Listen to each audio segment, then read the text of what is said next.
thinking of coming out as a thespian. See, the California Regional Theater is putting on a production of the West Side Story, and I'll be auditioning for the parts of both Officer Krupke and Detective Shrook. Doing this because I want to be able to hang out with my kid. That's him. He's a theater type. So, I'm going to do the first audition I've ever done in my entire life. I hope I break a leg.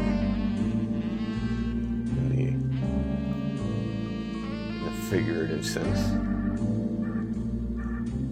Yeah. Let's head on over to the bar. See what's hip happening there.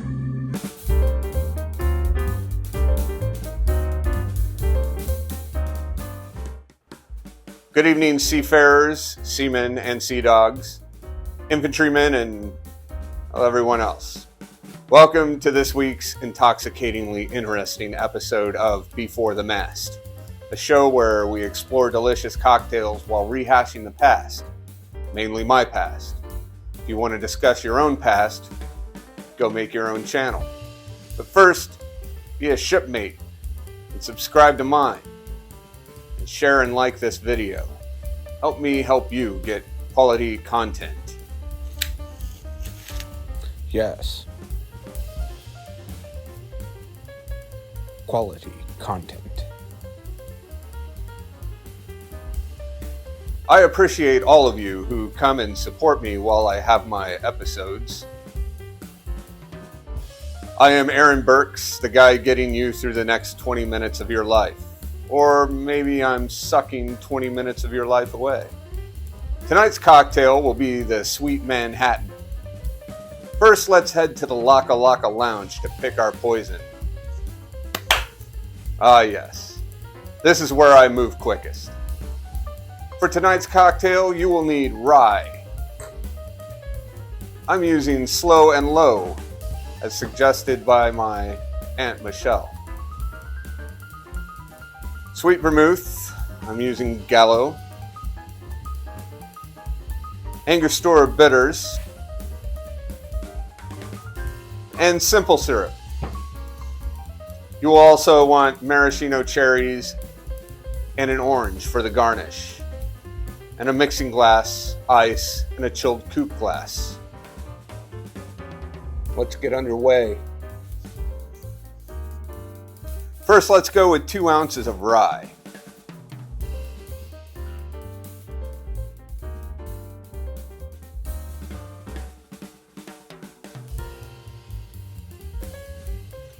And now 1 ounce of sweet vermouth.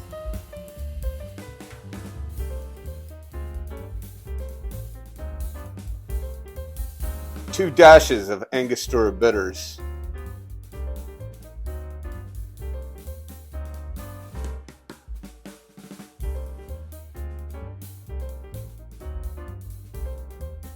And half an ounce of simple syrup.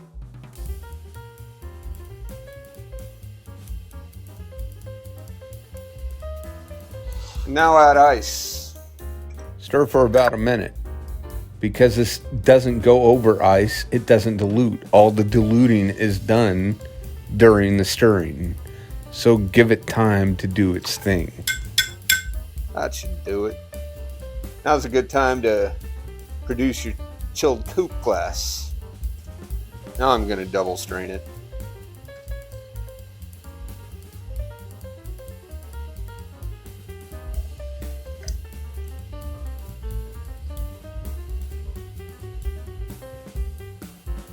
Now what I'm going to do is express some orange peel over this.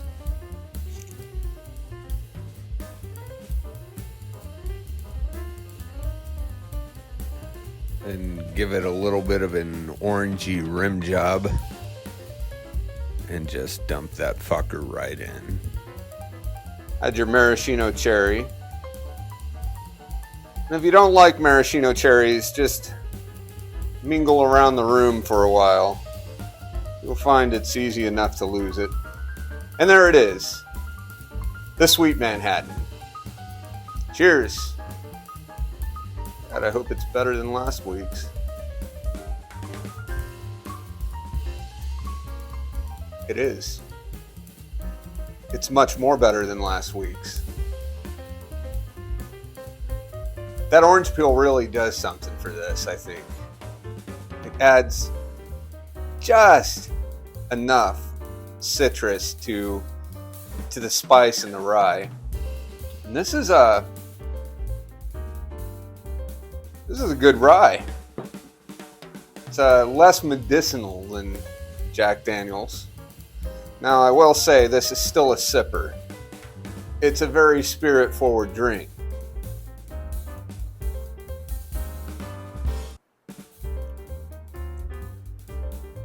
But it's a lot smoother. Rather than like cough syrup with a hint of vanilla and pepper, this is more like the kind of mouthwash you like. If that makes any sense.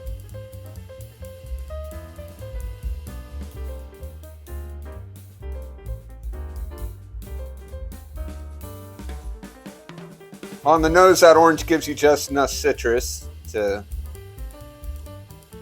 be tasty. And then you get a lot of the spiciness of the rye. The Angostura kind of takes a back seat. And I think adding the simple syrup was a good move. Now, if you're not big into sweet drinks, you could take the simple syrup out and add just a little bit more sweet vermouth, and it will become less sweet and more herbal. But if you're like me and you're not into a bunch of herbs and spices in your drink, well, do the simple syrup. Fuck it.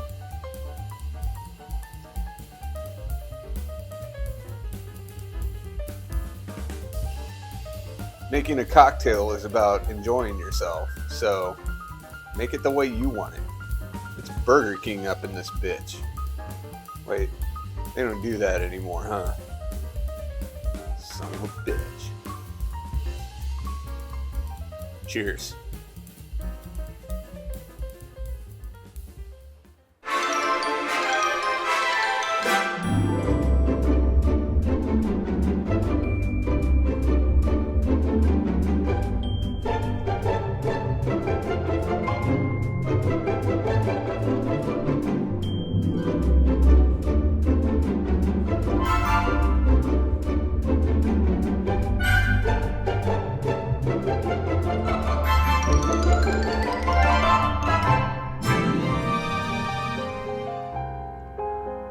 Last week, we talked about the Phantom Shitter.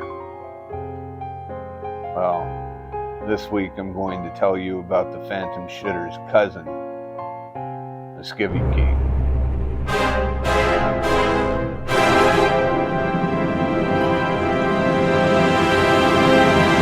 In 1996, I was a 17-year-old recruit. Like a lot of kids in my generation, I thought I knew better than everybody else. And I wanted to get away. The sea was calling me. It called me in the form of a Navy recruiter trying to meet his quota.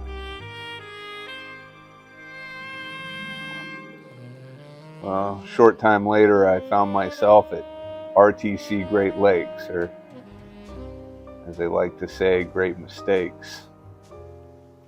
My recruit division commanders were a couple of intimidating looking individuals, and they liked to play good cop, bad cop.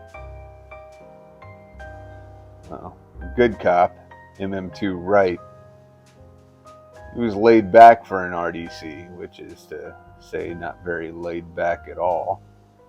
And he had the bad cop, Ian One Webster, who looked like, sounded like, and had an attitude like Sean Penn's character in Dead Man Walking.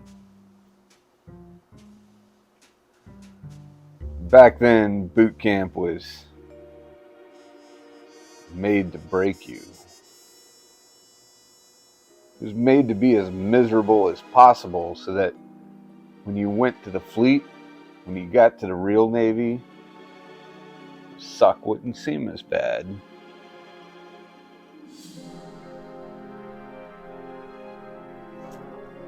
It was best just to break early, so they could spend the time rebuilding your ass.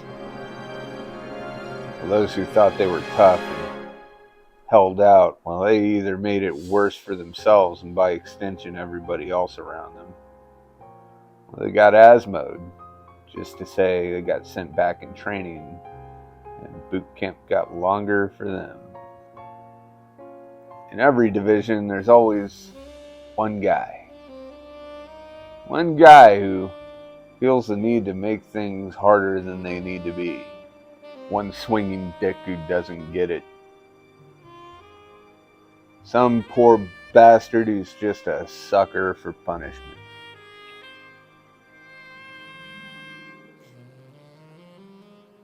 Well, in Division 9-6 TAC 467, that swinging dick was Seaman Recruit Smith. Obviously not his real name. I'm an asshole, not a complete dick. Smith had problems from the very beginning. He didn't seem to grasp shit. Watching him digest new information was like watching a monkey trying to fuck a calculator. Everybody recognized it. He had no business anywhere near the military. Who am I? A new recruit. To question the recruiters and MEPs and their infinite wisdom. In boot camp, inspections might have been the worst part. The RDCs would come through and the smallest infraction could get, at very least, the offending recruit beat.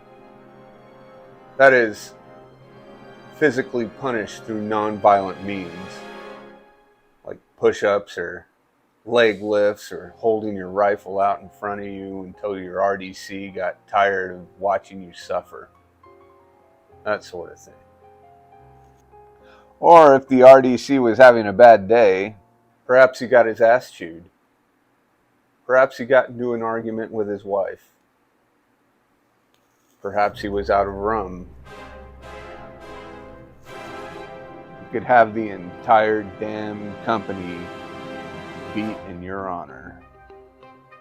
One thing the RDCs were fond of doing was making everybody wear every article of clothing in their sea bag. Then exercising everybody until condensation gathered on the overhead and it started raining sweat from above. Well, they called this the Rain Man. It was a particularly brutal form of punishment. Well, Smith had a knack for always catching the RDCs in a total war mood.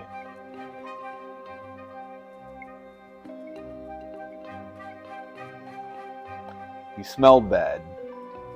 He was a disgusting fat body. He was kind of stupid, like an Afghan hound. He just kept surprising you with his lack of intelligence. You just feel bad for him because he looked so goddamn innocent. And he'd say the worst shit at the worst times, which I suppose falls under the category of kind of stupid. Well, one day Ian 1 was doing inspections. He got to Smith. He found Smith's locker was unlocked, which unleashed a ungodly tirade of absolute evil that would have made Vlad the Impaler proud. And at that point, Ian 1 decided to investigate further. He ripped everything out of his locker. He threw his dress shoes across the compartment, narrowly missing an innocent bystander. Then he turned to Smith's rack. He ripped the bedding off, and in the process the mattress went topsy-turvy. And under his mattress and between the springs of the rack, where only his empty sea bag should have been, was a cache. Cache of dirty laundry. Dirty underwear, to be precise. The RDC looked happy to have a reason to be unhappy. He held up the underwear and, "What the fuck is this? What the fuck is this?" working himself up. He was holding these tidy whities up. That's what they issued us back then. And from my vantage point, kitty corner from Seaman Smith and about 12 feet away, was very clearly hit up with the mark of the ass. Now, Ian One Webster just kept asking, "What the fuck is this shit?" Smith looked at his excrement encrusted skivvies and was totally expressionless. It was the most military bearing I've seen that guy exhibit in the entire time we were there. He played it like he was in court, and his lawyer told him that if he admitted guilt, his mom would get the chair. Well, the RDC wasn't having it. He looked at his scatty skivvies and, without any warning, without thinking about it or saying anything, he took the skivvies and threw them over Smith's head, the shit stain right over his nose.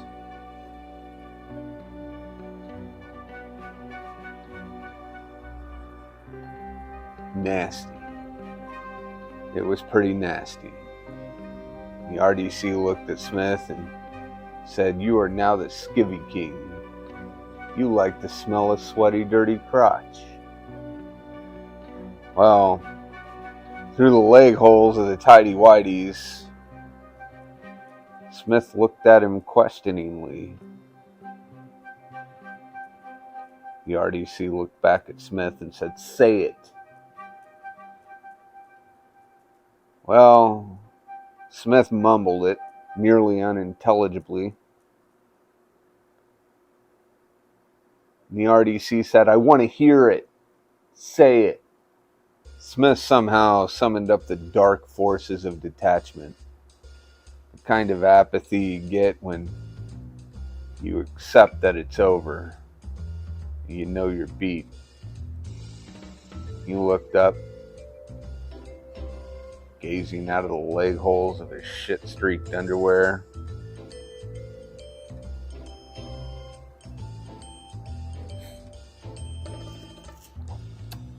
And he yelled loud and crisply, "I am the Skivvy King. I like the smell of sweaty, dirty crotch." The RDC looked only sort of happy. He had bigger ideas. He told Smith, "Run around the compartment and say it until I get tired." Smith hesitated. The RDC yelled, "Move!" And Smith started his run. Smith was a big fella. He moved kind of like a elephant with broken ankles. He cried his incantation like a wounded water buffalo. He went around the compartment a few times, yelling this at the top of his lungs. The cries of a broken man. But they weren't done with him. He told him to go upstairs to the female berthing. run around there a few times yelling this bullshit. This was Navy boot camp in the 20th century. Harsh, gritty, bitter. Well, for the rest of us standing there at attention, we were all thinking the same thing. At least he's not beating us. Well, finally, after a little while, the RDC got on the blower and called up to the topside decks and said, "Send him down, but I want him to keep saying it until I tell him to stop." We heard the door upstairs open. We heard the Skivvy King's fanfare as he trundled down the stairs like a lame horse trying to get down a mountainside. The whole time screaming, "I am the Skivvy King!" And he belted it as he busted through the doors, his undies soaked with sweat and tears. The ones on his head, I mean. He fell to his knees dramatically.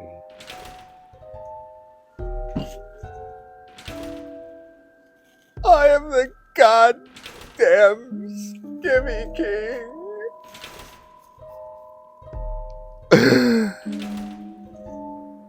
And this is how the Navy separated the wheat from the chaff. This was an exercise in weeding out the people who couldn't hack it. And the RDCs, they started calling them crotch rot. If you had seen the rat's nest of dirty underwear, you wouldn't think that this was too mean or out of order. Oh, within 3 days, he found himself on a Greyhound bus headed for home. Wherever home was. And that was it. The prologue, the soliloquy, and the epilogue of Seaman Recruit Smith's career. All wrapped up in a little less than 4 weeks.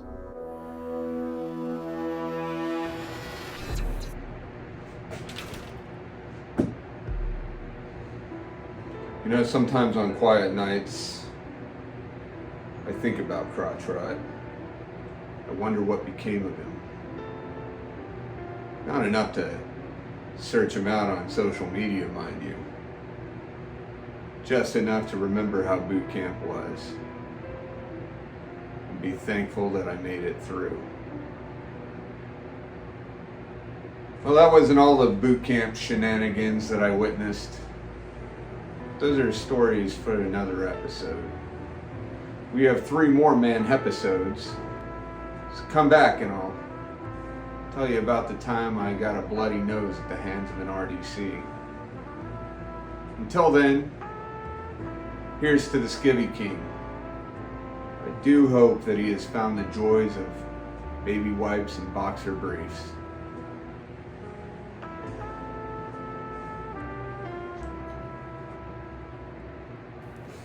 What shall we do with the drunken sailor? What shall we do with the drunken sailor? What shall we do with the drunken sailor? Early in the morning. Way, hey, and up she rises. Way, hey, and up she rises. Way, hey, and up she rises. Early in the morning. Put him in the longboat until he's sober. Put him in the longboat until he's sober. Put him in the longboat until he's sober. Early in the morning. Way, hey, and up she rises. Way, hey, and up she rises. Dun dun dun. The ground bubble.